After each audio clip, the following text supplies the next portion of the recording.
Cette agence qui fête ses 25 ans ce soir a apporté la situation économique que nous connaissons. Elle a apporté une nouvelle image au territoire. Elle a apporté la capacité aux chefs d'entreprise, aux porteurs de projets de s'installer, de se développer et de travailler ensemble à la création d'emplois.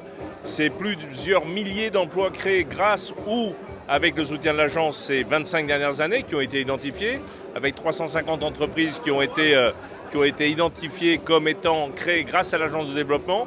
Et c'est donc surtout le côté industriel pour lequel nous avons choisi en 1995, il y a presque 30 ans, avec Max Roustan, de relancer au moment où l'industrie d'Alès et en France d'ailleurs était moribonde et où on ne parlait que de tertiaire et que de recherche et développement. Nous on a voulu investir dans l'industrie aujourd'hui à Alès grâce à l'agence et le deuxième pôle industriel d'Occitanie.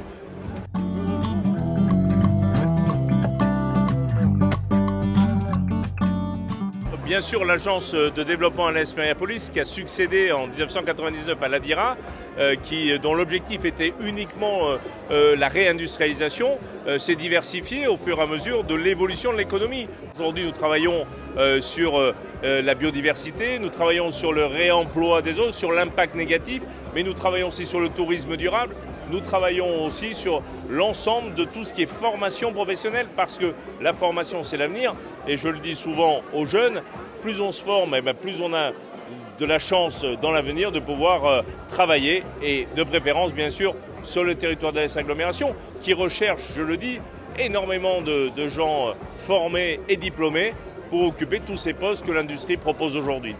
Énormément d'entreprises aujourd'hui investissent dans le réemploi, aussi bien dans l'eau pour à la fois préserver la qualité et la ressource en général, parce que demain les industries seront toutes obligées de ne plus consommer de l'eau de façon nette. Donc ça veut dire qu'elles vont devoir retraiter et réutiliser l'eau qu'elles consomment.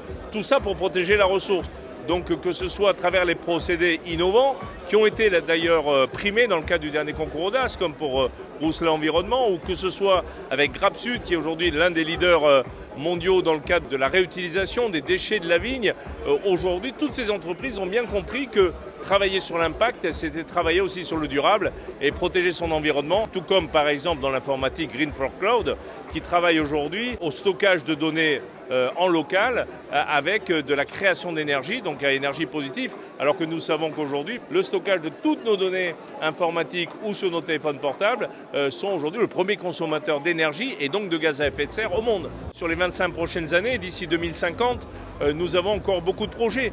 Mais comme je dis, la souplesse et l'agilité d'une telle agence, c'est nous permettre de répondre aux défis de demain, dont on connaît peut-être une partie aujourd'hui, mais dont on ne connaît sûrement pas la majeure partie. Je reste persuadé, pour ma part, que l'avenir de la France comme de l'Europe est aujourd'hui sur les territoires à taille humaine comme ceux d'Alès et tous les territoires à taille humaine de France qui concentrent plus de 70% de l'emploi industriel de notre pays.